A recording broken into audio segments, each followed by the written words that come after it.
The Fan.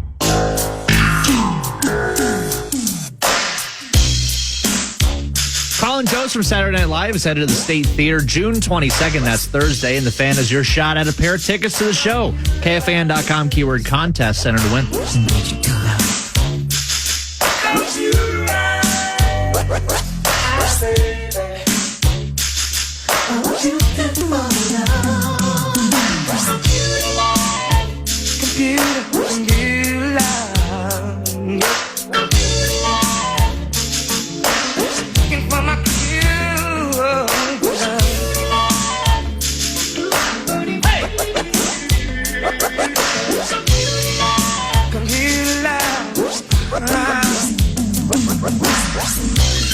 You know I've been searching for someone.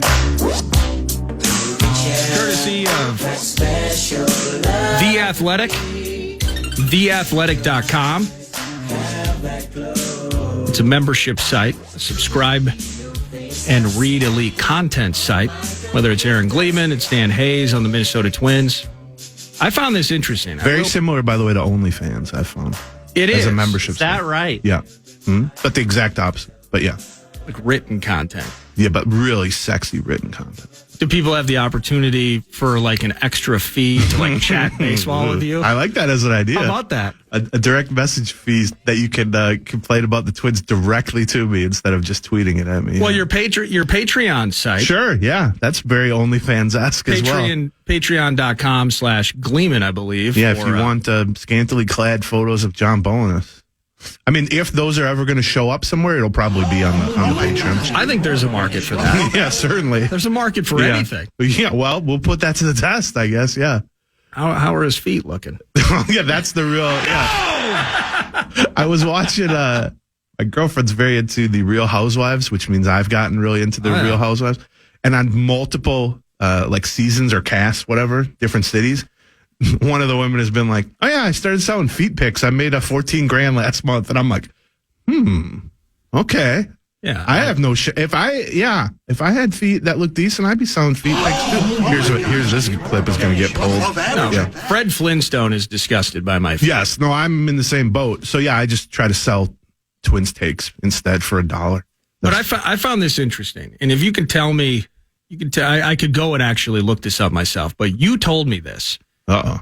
That I lie a lot. The market here in Minneapolis for Minnesota sports, we love our teams. Sure, yeah.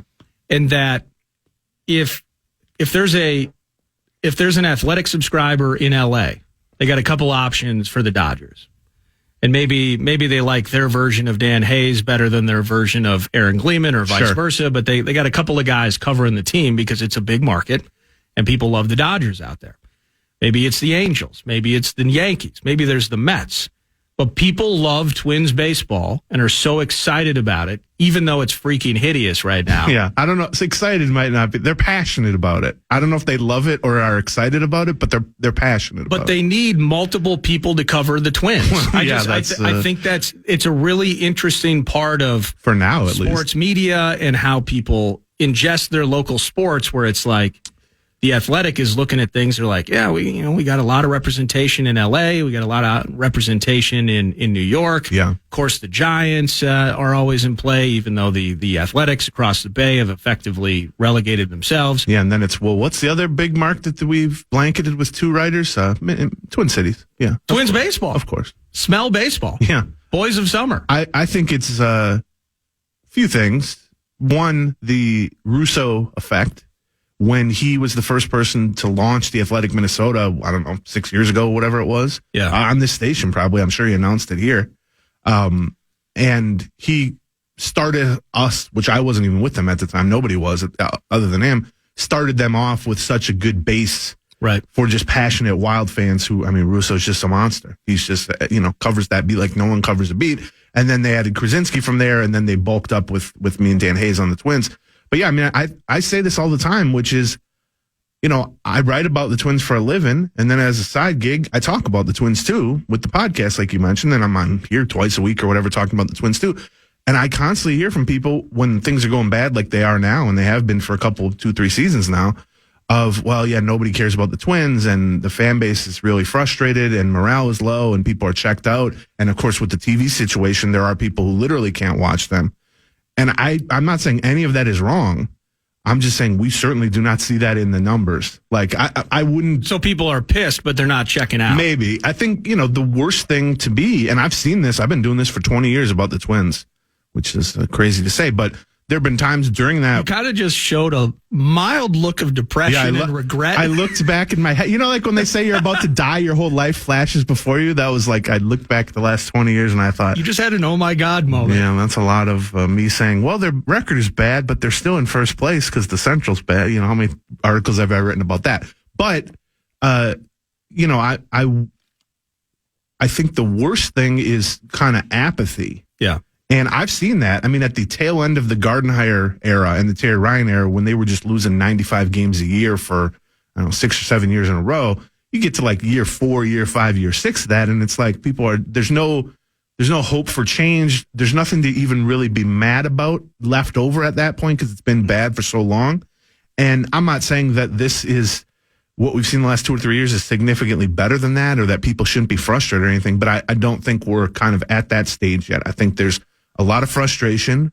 At the same time, I think with some of the young guys that they've brought up, with Kirilloff and Julian and Royce Lewis, and also with the pitching, starting pitching, especially being better than it's been really for 20 years, I think there is at least some sense of, well, if they can just start hitting a little bit, and if they can just fix this or fix that, this team, I'm not saying they're going to win a World Series, but this team should be able to run away from the rest of this division, which is a god-awful division. And the fact that they can't do that is just such a mark against the players, the coaches, the front office. Because you look at this division, and I'm watching Cleveland every night, and I'm watching Chicago games, and we just saw Detroit at Target Field. They had lost 11-12, and then they take 3 out of 4 from the Twins in dominant fashion. And you just look at these teams, and they're begging for somebody to just have a good 3 weeks and jump out to a 7-game lead in this division and never look back. And the fact that the Twins haven't or can't do that yet is it's really frustrating for sure. It is indeed, and that's where I want to pause because kind of talking about it over the first couple hours, the Arise conversation is hot. Yeah. The non-apathetic Twins fan right now is on fire and wants change of some sort. Mm-hmm. And we're also getting to the point of the season here where it could be the Twins that have a great 3 weeks and bust out. Sure. But now we're starting to think about what if Cleveland has a right to get better? That's the thing. They've squandered whatever like head start or like initial advantage they had. They had this wide open opportunity, this wide open window to just play decent baseball, play at an 88 win pace, and you'd be up 6-7 games in this division right now. And you didn't do that. You flopped, especially of late. And like Cleveland's played horribly all season. Cleveland was here a week and a half ago, and I was talking to their writers. And they had the same exact complaints about the offense, except even worse. They're scoring even fewer runs, and their pitching hasn't been good. And I do think it's important, like, for Twins fans to, I'm not saying you shouldn't be frustrated with the Twins, but if you think the Twins are bad, how'd you like to be a fan of the team that's looking up at the Twins in the standings, which Cleveland is, which Chicago is? And so, but unfortunately, they've made the degree of difficulty so much higher on themselves by not pushing further away from Cleveland, so that now if Cleveland gets their stuff together here and actually puts together a 88 win pace from this point forward, the Twins are going to actually have to hustle and play well to do it, as opposed to if you'd done that over the last month, Cleveland and Chicago might be sitting here going, well, I guess we're maybe sellers at the deadline. Right. It's the difference between just blowing them out and moving ahead and focused on the Yankees or whoever wins that AL East, and giving hope to bad teams. That's not good. But I do want to hit not only all of those things, but I was mentioning the manager last segment and an audio clip he had after yesterday's game. I just want to dig into Rocco's position as well. With Aaron Gleeman of The Athletic, he's in studio. Final hour, heavy on the baseball team. Maybe some bits on the NBA draft that's taking place a couple of nights from now as well. It's Nordo in for Pete. 0.3 KFAN.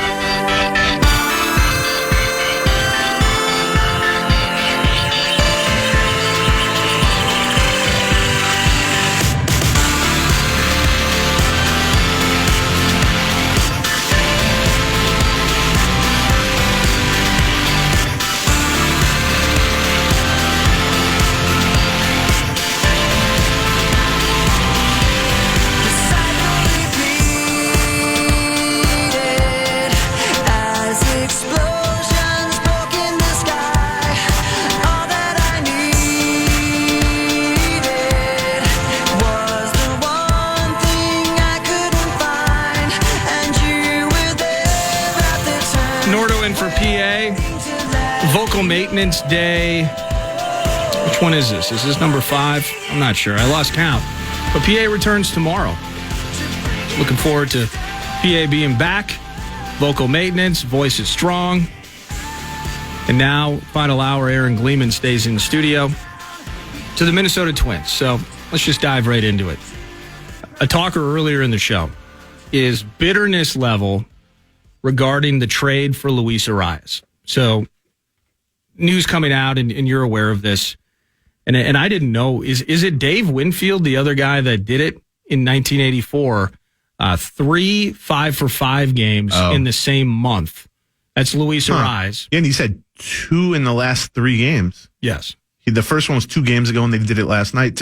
Last night's put him to exactly 400 again on the season. So he's back up to 400. Yeah. And he's and the Miami Marlins, I mean, in some ways, maybe to you or to me, it seems like a head scratcher. They're actually pretty damn competitive in the NL East right now. Yeah, they're 11 games above 500. And that's not supposed to happen if you're a Marlins fan. And so, and I think all those things, by the way, whether it's Luis Arias, first time since Dave Winfield, second guy ever, it's like over 500 at this point in the year for the Marlins, first time since 08. 11 games over, first time since the team became a freaking franchise or something like, since they won a World Series. Yeah. One of those 2, by the way, 97 and 03, I believe. Yeah. Those are both more recent than the Twins and their World Series campaigns. But enough about the Marlins. Bitterness is overflowing right now. I got this from UPS driver Chad. Tip your UPS drivers, by the way. My bitterness level is redlined. I'm pissed. The thing about Major League Baseball, you don't need to trade anyone to get pitching. There's no salary cap. The bitterness level that Arias is playing in Miami, hitting 400, setting records, and that Pablo Lopez is up here, just being all right. Right. Where's your bitterness level, or can you set the bar for where Twins fans need to sit on this? I think sample size game, you almost in some ways have to fight it at this particular moment. But I have to acknowledge I'm getting more and more annoyed by the week about this. Yeah, I mean, I think obviously that's not a trade you make for 3 months of an outcome. It wasn't a trade to make for what happens in the middle of June or the end of June. But with that said, I mean, it's impossible to look at a trade where you traded a hitter for a pitcher and the hitter's hitting literally 400 and the pitcher has a 4.40 ERA and has really struggled now for about 6 weeks in Pablo Lopez. There's no circumstance where you do that transaction, and this is the initial, halfway into the season outcome, and the people on the side of getting the pitcher with the 4.40 ERA, of course they're going to be upset by that. Of course they're going to say, and it was not some slam dunk trade at the time. I mean, I went back actually and looked last night and read what I wrote the day after that, and my thing was like, this is going to be an extremely unpopular trade right now. Because everyone loved Luis Arias. And I said it's, in my mind, a logical trade in the sense that the Twins felt, now it turns out probably wrongly, given what the lineup looks like now, but they felt like they had excess left-handed bats. They felt like Arias, to them at least defensively and health-wise, was a first base DH instead of second baseman. Yeah. And they thought, well, we need pitching. We've had bad pitching for 20 years. Let's trade a hitter from excess that they felt for a pitcher. And when Lopez had a 1.50 ERA a month into the season, it didn't look so bad. Now he's got a 4.40 ERA and Luis Arias is hitting 400 and it looks terrible. This is certainly not going to help anybody get less frustrated or less seeing red, but I would argue it's not the worst trade they've made in the last 12 months. It's not even the second worst trade they've made in the last 12 months. They traded 2 top prospects for Tyler Mahle to the Reds. He gone. Spencer Tommy Johns. Yep. He made 9 starts, exited 3 of them with an injury, and now is done with the Twins. Spencer Steer, the one guy they traded, is in the middle of the Reds lineup. He's one of their best hitters, and the Reds are on fire. And then Kristen Encarnacion Strand is crushing AAA and is about to join him in the Reds lineup a month from now. And then the other trade, that's probably worse than the Arias trade, is they traded 4 guys to the Orioles for Jorge Lopez, who's been terrible since the moment they got him and was just placed on the IL with mental health issues. Yeah. And one of the guys they traded, Jennier Cano, is going to make the All-Star team as a reliever. And then another guy they traded, Cade Povich, has been one of the best pitchers at Double-A and is going to be in their rotation next year too. And so you can look at the arise for Lopez, and those major leaguer for major leaguer trades are kind of challenge trades because it's not one team selling a veteran and the other team trading them prospects, which is common. This is, we'll trade you a guy right in his prime for a guy right in his prime. And when that goes south, it's much more, in everyone's awareness because they're watching Arise every night and they're watching Pablo Lopez every fifth day. But those other two trades, I think, are going to go down. If you could, only take back one or two of those three trades, I don't think the Arise one is the one you would take back. That doesn't mean it wasn't also a very bad trade and is not looking terrible now.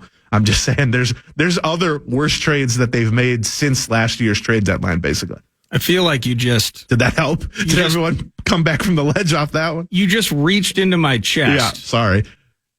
Mortal Kombat style. Yeah, finishing move. You took my heart and my soul, yeah.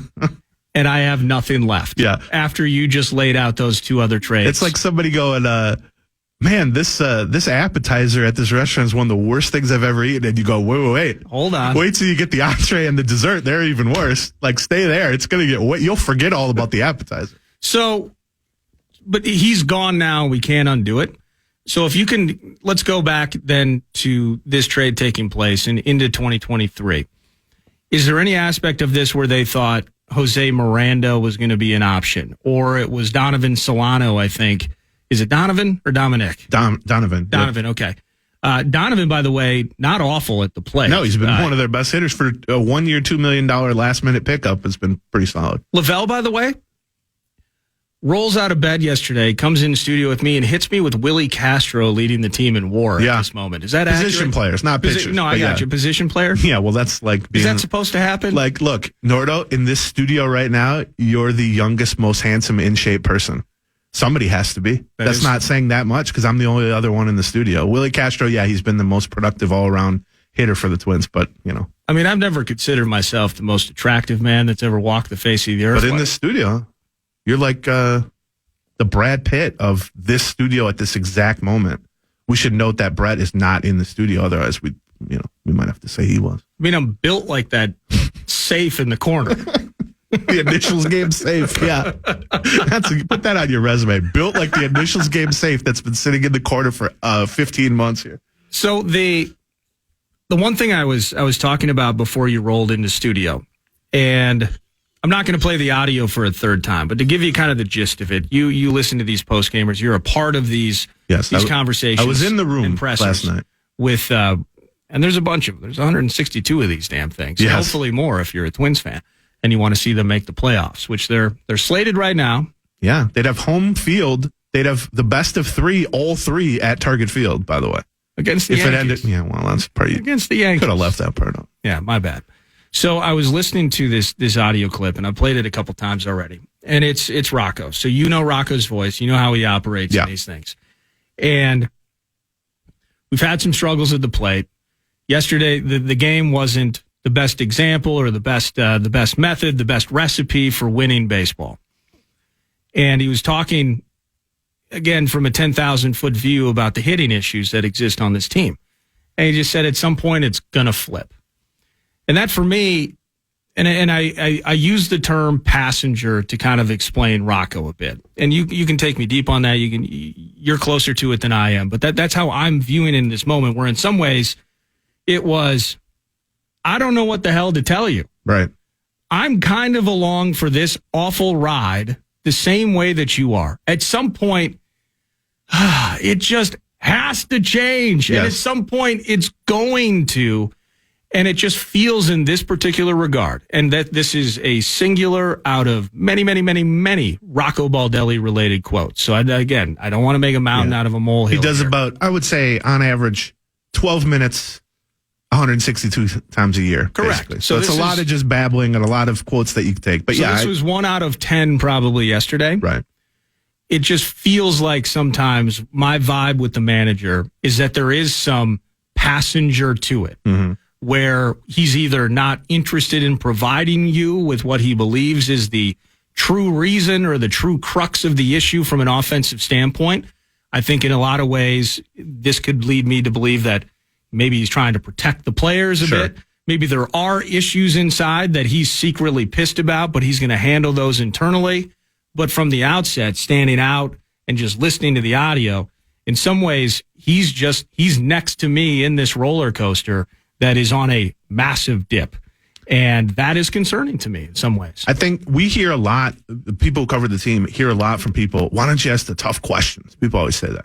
And if you listen to these post games like you're talking about, yeah, he gets asked about this multiple times after every game.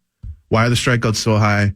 Were you disappointed with the lack of output after the initial 3 runs or whatever? It's the same story. We've seen the same script play out for 25 games this year, right? Has he ever answered, were you disappointed in, bases loaded? He's like, no, I wasn't that disappointed. No, he doesn't. Does he kind of say the same thing every time? Yeah. Yes, of course. But I do think that what you're sensing is a little bit of that, which is, he's answered the same set of questions that everyone would ask in that circumstance. I mean, we're not asking brilliant, crazy, out of left field questions. We're saying, why does the lineup go missing for 5 innings at a time or sometimes 9 innings at a time? Why are you guys striking out so much? Why can't the quality of at-bats be better? And he does answer those. He's certainly never going to call anyone out or throw anyone under the bus. That's just very much not his style.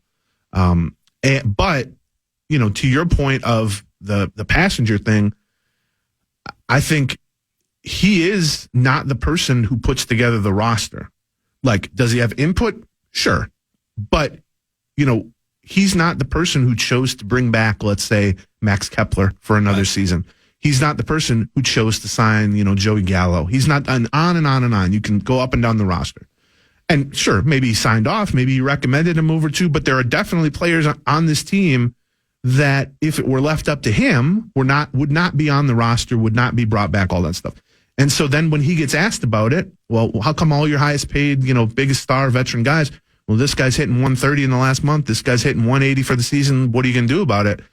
He is sort of a passenger in that because he's like, well, this is what I got to work with. I wanted him DFA'd. Yeah, I mean, he's never going to say something like that. But I think the idea of, well, it's going to turn around at some point, I do think that's a more reasonable kind of default stance to have in baseball than a lot of other sports, just because over 162, there are ebbs and flows. You're never as good as you look when you're going well. You're never as bad as you look when the Twins are in a spot like they are now. Yeah. And there is a sense in baseball that everything kind of regresses or progresses to the mean, and you trot out these same guys. Is Byron Buxton going to be hitting 190 at the end of the season? Probably not. Is Carlos Correa going to be hitting 206 at the end? Probably not. But when you get into June, nobody really wants to hear that. And so I get why quotes to that effect drive people insane when they hear it.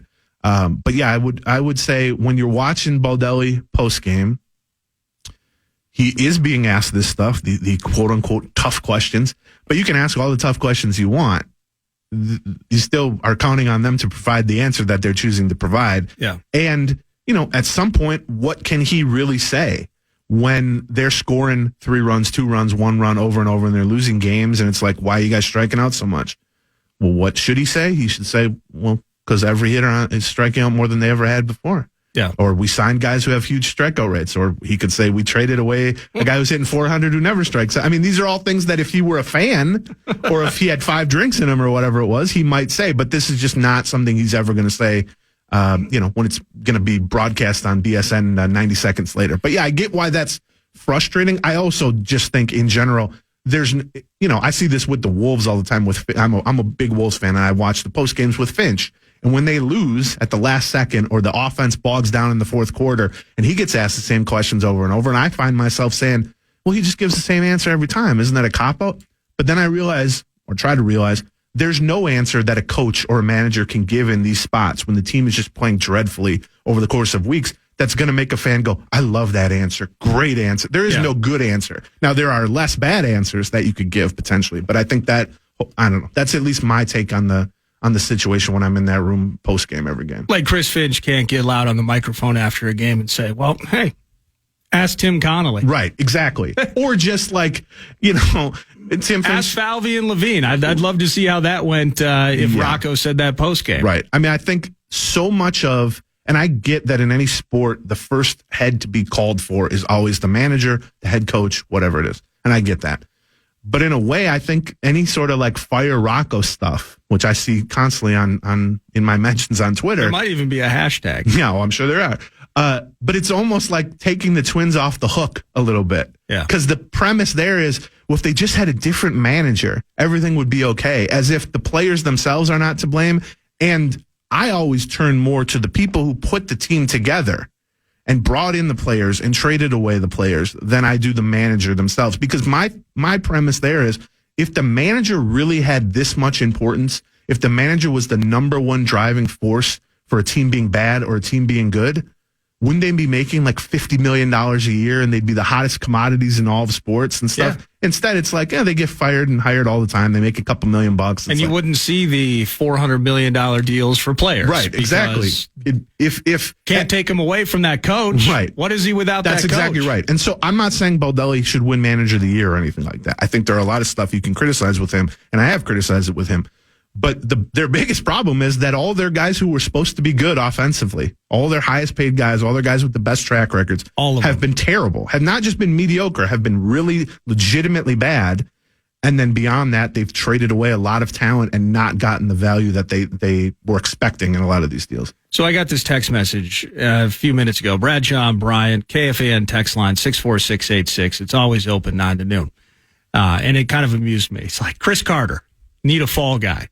So kind of in that vein. Yeah. Because I went through when I opened the show today.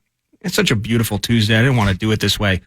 But it's Julian into Buxton, into Correa, into Kirilloff yesterday. And that's your 2nd through 5 hole. Right. And you go 1 of 15. And the only hit came from Correa. And it was a single, I believe. Buxton took a walk. So at least he's literally taking baby steps. And then they struck out collectively 6 times. So you go 1 of 15 with 6 Ks. And just a single hit.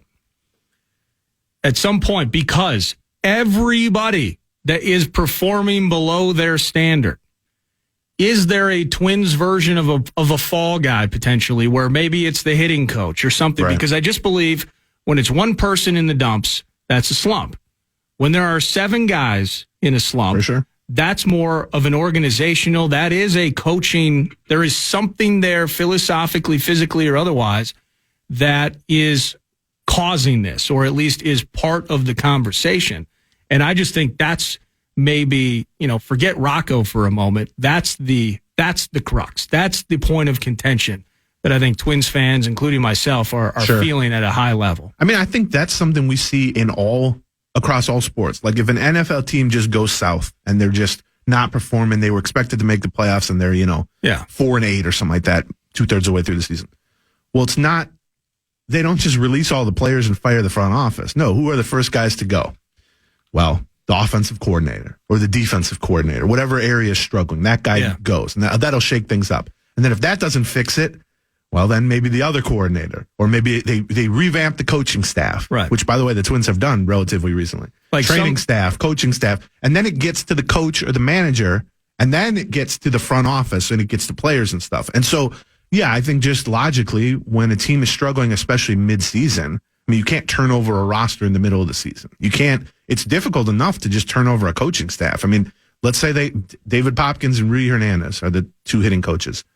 If they're not the hitting coaches, who do you think you're going to find in July to replace them? And by the way, come in, just running in and say, I'm going to fix this. Like, how do you think that's going to go for the first several weeks of, trying to fix this thing? And so I'm not saying that they've done a great job. They certainly have not done a great job. I think with Popkins especially, he just he's 33 years old. It's his 2nd year as a major league hitting coach. He was a single-A hitting coach when they hired him in the Dodgers organization. He has no real track record of success. Should he be getting criticism? Yeah, they're not hitting. You're the hitting coach. That's how sports work.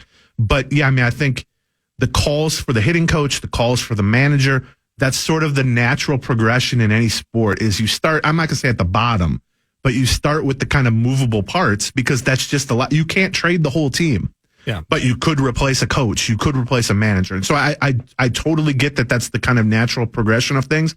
I just think that their problems are not at that level. Their problems are the star players are not performing to the level they should. And then what's the next step from that is, well, who chose these star players? Who put this roster together? I will always go towards that and hold, I would say, the the people who built the team and the stars on the team more accountable than the guy who just, writes out the lineup every day. You've covered the Twins for a long time, currently at The Athletic. You were at Baseball Prospectus, I believe, prior to that. You had the blog. I mean, the evolution of your writing career. 21 years I've been writing about this team. And you just what a life choice that was. You just sounded super depressed again. But when people start, and so you've been covering baseball a long time. When people start knowing the pitching coach's name bad sign. and start firing it off at you, that's not a great sign at all. It's like when an umpire becomes like, oh, Joe West, he's the umpire everyone knows. Well, it's not because he's the best umpire. It's because he's on the most highlights screwing up. Or if you're ever a third base coach and everyone knows your name, that means you went bad. If you're a referee or an umpire, same thing. Unless you're Kenny Mauer and you just got that sweet hair. That's true, yeah. He's got the local angle, too, for you. So, yeah. I just got this text too, and this makes me laugh, and then we got a break. Could Luis Arraez come back as a free agent? Isn't his contract up soon?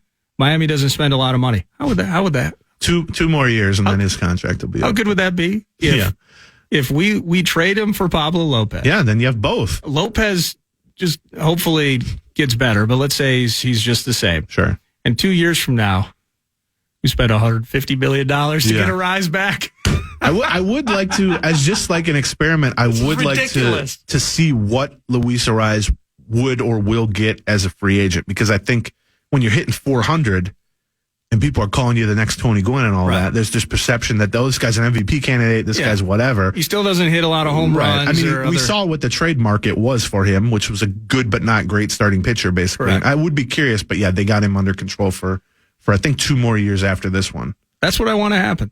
I want us to let him go for a mediocre starting pitcher, and then bring him back, and then have to spend $150 million to bring him back. That's what the Yankees traded Aroldis Chapman to the Cubs. I remember for the Cubs World Series season. Yeah, 2016 for Gleyber Torres, who then became a star player for the Yankees, and then they just Labor Day. That's right. And then they just signed Aroldis Chapman back in free agency. Little different situation, maybe, but absolutely. That's Aaron Gleeman. Final segment around the corner. By the way, I just want to get any quick Twitch thoughts he has on the NBA draft. What's up with the Howl?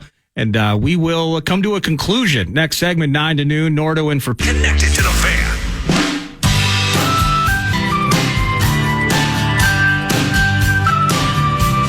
Final segment, 9 to noon. The program follows us, the common man, Dan Cole. He was just actually in here in the studio during the break, reminding us that he was the only one in the Minneapolis-St. Paul metro, maybe anyone within the greater region of the Midwest that follows Twins baseball. He was the only one that saw that Arraez trade as going south. Yeah. And couldn't believe it. He saw it clearly. I worry sometimes with Common that the Lions not being horrendous for the first time in like 50 years has made him overconfident in this regard. And that's not that he needed any help on the confidence front, but much like the team itself, let's see how the common man Dan Cole handles prosperity. That's right. Yeah. It's one thing to be the underdog. When you got expectations, you got a target on you a little bit. So it's a little bit different. Hunter versus hunted. That's right. Common. The NBA is taking place in a couple of days. Yeah. And the Minnesota Timberwolves do not have a first-round pick in this particular affair. And I'm not saying that it doesn't matter, but we know who the top pick's going to be. Victor Wembanyama is going to head to Pops and Company. Is there anything, as Brett and I were talking about earlier, I've kind of framed it up as this trade market, things that happen within the next couple of days, and even on draft night, has a chance to be infinitely more interesting and explosive than what appears to be a very average free agent crop. Yeah. And so in that regard, even though we don't have a first round pick and, Cat's out there talking on Pat Bev's podcast from the moon and stuff, what excites you about this draft, and do you anticipate maybe our favorite team getting jiggy with it at some point in the next 6 weeks? I think, the trade front is the most. I mean, we already saw Bradley Beal get traded. I think we're going to see, it sounds like Lillard, obviously that's going to come to a head at some point. It has to, yeah. And I think you're right that the draft itself might not be the most interesting, kind of because we know other than 2-3 is going to might be flipped in some order, but it's possible Portland trades out of 3, something like that. I think the trade intrigue is interesting. I think from the Wolves standpoint, they're not picking till the second round. So if there's going to be something interesting about the Wolves on draft day, it's going to be a trade. Obviously. What if Connolly finds the next great Serbian with pick 53 or whatever it is that they have? Yeah. Jokic Jr. His name was all over the Nuggets title. I mean, they Nobody forgot about Tim Connolly. I read Zach Lowe, who's my favorite basketball writer for ESPN, and he's really good. He kind of did let's go back 10 years and how was this Nuggets team built? And the name Connolly was mentioned like 400 times to the point that I got to the end of the article and I'm like, man, the Wolves should really try to hire this guy to run things. But I read Johnny Krasinski's article this morning in The Athletic. There's a little plug. And he went over a lot of the trade scenarios and the lack of the first round pick and all that. He talked about Cat. But his thing was, I'm not ruling out a big trade here at some point, but man, every indication publicly, privately, from players, from coaches, from the front office is that their default right now is to run it back with the team they had. Now, they're somewhat limited. It's not like they have a ton of choices other than that. It's not like there's great choices to not run it back. And so maybe this is just they view it as the least bad choice is to just kind of. Well, it's the most realistic one. Right. But to me, I'm not excited by that prospect. Now, I know they didn't play a lot together, but there was a lot of skepticism before they even set foot on the court that it would work. And I don't think there's really, even the limited time that we saw Cat and Gobert together, I don't think it works. I don't think it's going to work. I don't know how you can watch the playoffs and the type of basketball that is played in the playoffs, where even teams with a guy like Jokic or Embiid surround them with 3 or 4 versatile 3-and-D wings who can switch. I mean, that was Denver's whole thing. Yep. Is they had one great shooter in Murray. They had the best player on the planet, and then just 4 or 5 different guys, the Bruce Browns and the Aaron Gordons and whatever. And the Wolves just don't have that. And playing Cat and Gobert together, I don't think is going to punish people inside enough to make up for that. But yeah, I don't know. I always watch the draft. I'm intrigued. I would like to see them make some kind of impact move just because I don't have faith in the current setup. Neither do I. But I think Connolly's going to stick to it. I think we have at least one more year of exactly what we just saw. We will be having this identical conversation 12 months from now. And you know what we're going to do? We're going to run it back like we do most Tuesdays with you in studio, man. Thanks for hanging out. Of course, anytime. That's Aaron Gleeman in studio weekly, 9 to noon. You can hear him with Barrero as well. That's it for me. Nordo, PA, is back in the chair tomorrow. And we will continue 9 to noon each and every day with you throughout the summertime and basically count down until Minnesota Vikings training camp. Thank to John Bisworm for joining me. The program is next. Thank you, Brett Blakemore, for producing. This is The Fan. Have an awesome afternoon.